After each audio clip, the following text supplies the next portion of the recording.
السلام علیکم ورحمۃ اللہ وبرکاتہ۔ الحمدللہ کفا وسلام علی عبادہ الذین اصطفیٰ، اما بعد۔ محترم ناظرین اکرام، آسان درس قرآن کی آج پہلی نشست ہے، درس نمبر 1، جس میں سورہ فاتحہ سورہ نمبر 1 مکمل ہے۔ اعوذ باللہ من الشیطان الرجیم، بسم اللہ الرحمن الرحیم۔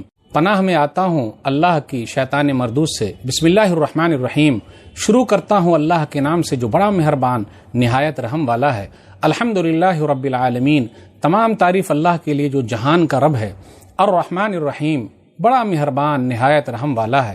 مالک یوم الدین، بدلے کے دن کا مالک ہے۔ ایاک نعبد و ایاک نستعین، ہم تیری ہی عبادت کرتے ہیں اور تجھ سے ہی مدد مانگتے ہیں۔ اہدنا الصراط المستقیم، ہمیں سیدھا راستہ دکھا۔ صراط الذین انعمت علیہم غیر المغضوب علیہم ولا الضالین، آمین۔ ان لوگوں کا راستہ جس پر تیرا انعام ہوا، ان کا نہیں جس پر غضب نازل ہوا اور جو لوگ گمراہ ہو گئے۔ ناظرین اکرام، آج کے درس میں ہم نے سورہ فاتحہ سورہ نمبر 1 مکمل درس سنا، آیتیں سنی، اس کا ترجمہ سنا۔ سورہ فاتحہ کے کئی نام ہیں، ہم اور آپ غور کریں۔ فاتحہ کا معنی ہوتا ہے اسٹارٹ، آغاز کے۔ یہ فاتحۃ الکتاب ہے، یہ ام القرآن ہے، یا سب المثانی ہے، یا القرآن العظیم ہے، یا الرقیہ بھی ہے، جھاڑ پھونک بھی ہے، اور سورہ فاتحہ کو الصلاۃ بھی کہا جاتا ہے۔ ایک حدیث کے اندر آیا، صحیح مسلم کتاب الصلاۃ حدیث نمبر 395، نبی صلی اللہ علیہ وسلم نے ارشاد فرمایا، ابو ہریرہ رضی اللہ تعالیٰ عنہ کہتے ہیں، من صلی صلاۃ لم یقرأ فیہا بأم القرآن فہی خداج، جس نے کوئی بھی نماز پڑھی اور اس میں قرآن کی ماں یعنی سورہ فاتحہ کو نہیں پڑھا تو اس کی نماز ناقص ہے، ناقص ہے، ناقص ہے۔ یہ نبی صلی اللہ علیہ وسلم نے بیان فرمایا۔ ابو ہریرہ رضی اللہ تعالیٰ عنہ سے کہا گیا کہ امام کے پیچھے ہم ہوتے ہیں تو کیا کریں؟ انا نکون وراء الامام، تو کہا اقرا بہا فی نفسک، اس کو جی میں پڑھ لو۔ تو الحمدللہ ہم اور آپ ہر نماز کی ہر رکعت میں پڑھتے ہیں۔ آپ غور کرتے ہوئے چلیں، الحمدللہ رب العالمین، اللہ ذاتی نام ہے اللہ کا، اور جہان کا رب ہے۔ رب اللہ کا صفاتی نام ہے، اور جہان یعنی انسانوں کی دنیا، جناتوں کی دنیا، شیطانوں کی دنیا، پھر اسی طرح فرشتوں کی دنیا، جانوروں کی دنیا، پوری دنیا میں جتنے لوگوں کی دنیا ہے، عالم ہے، اللہ ہر ایک کو اس کے حساب سے دے رہے ہیں، اس کا انتظام کر رہے ہیں۔ آپ دیکھیے چونٹی کو کیا چیز کی ضرورت ہے، اللہ تعالیٰ کھلاتے پلاتے ہیں، جانوروں کو اللہ کھلا رہے ہیں پلا رہے ہیں، تو یہ جہان کا رب ہے۔ پھر اس کے بعد کہا الرحمن الرحیم، نہایت ہی رحم کرنے والا مہربان ہے۔ مالک یوم الدین، اللہ بدلے کے دن کا مالک ہے۔ اب غور کیجئے، دنیا میں بہت سارے کیسز ایسے ہیں جن پر پورا انصاف ہمیں اور آپ کو نہیں ملتا۔ اللہ کی آخری عدالت باقی ہے، اس لیے ہمیں اور آپ کو اللہ پر بھروسہ کرنا ہے۔ لمن الملک اليوم للہ الواحد القہار، سورہ مومن سورہ نمبر 40 آیت نمبر 16۔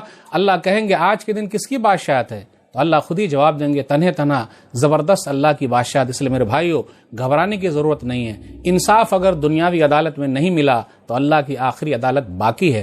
اس کے بعد آگے ایاک نعبد و ایاک نستعین، ہم تیری ہی عبادت کرتے ہیں اور تجھ سے ہی مدد مانگتے ہیں۔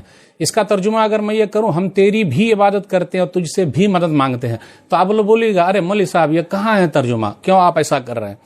لیکن میرے بھائیو، اگر ہم اور آپ دیکھیں، غور کریں اپنے سماج میں کیا ہو رہا ہے۔ مثال کے طور پر میری بیوی مجھ سے یہ کہے میں آپ ہی کی بیوی ہوں، تو میں تو خوش ہو جاؤں گا کہ ماشاءاللہ میرے اچھے دن آ گئے۔ لیکن جس دن میری بیوی مجھ سے یہ کہے کہ میں آپ کی بھی بیوی ہوں، تب تو اب بیوی کی واٹ لگ جائے گی۔ یہ بمبئی کی زبان ہے، مطلب اب ان کے آخری دن آ گئے، روٹی جل گئی کوئی حرج کی بات نہیں، زیورات گم ہو گئے کوئی حرج کی بات نہیں۔ جس دن بیوی نے کہا کہ میں آپ کی بھی بیوی ہوں، تو میں بولوں گا تو چلی جا گھر سے، رہنے کا کوئی فائدہ نہیں ہے۔ آپ دیکھ لیجئے، اللہ تعالیٰ نے پوری کائنات سجائی ہے، ہم اور آپ اللہ کو چھوڑ کر کسی اور سے مدد مانگیں گے تو غلط ہے نا؟ یہ بالکل نہیں، اللہ ہی سے مدد مانگنی ہے، اللہ ہی کی عبادت کرنی ہے۔ اور یہ تعریف کے بعد پھر اس کے بعد آیا، اے اللہ تو ہمیں سیدھا راستہ دکھا۔ ہمیشہ دعا کرتے رہیے، اللہ تعالیٰ سے مانگتے رہیے، یہ سب سے اہم چیز ہے، کیونکہ کیا معلوم کب آدمی بھٹک جائے، ادھر ادھر چلا جائے۔ اور ان لوگوں کا راستہ جس پر اللہ تعالیٰ کا انعام ہوا ہے، وہ کون لوگ ہیں؟ انبیاء علیہ الصلوۃ والسلام ہیں، صدیقین ہیں، شہداء ہیں، صالحین ہیں، اور بہترین ان کی دوستی ہے۔ تو میرے بھائیو، ان لوگوں کا راستہ نہیں جن کے اوپر اللہ کا غضب نازل ہوا اور جو لوگ گمراہ ہو گئے، یہود و نصارہ کا راستہ نہیں۔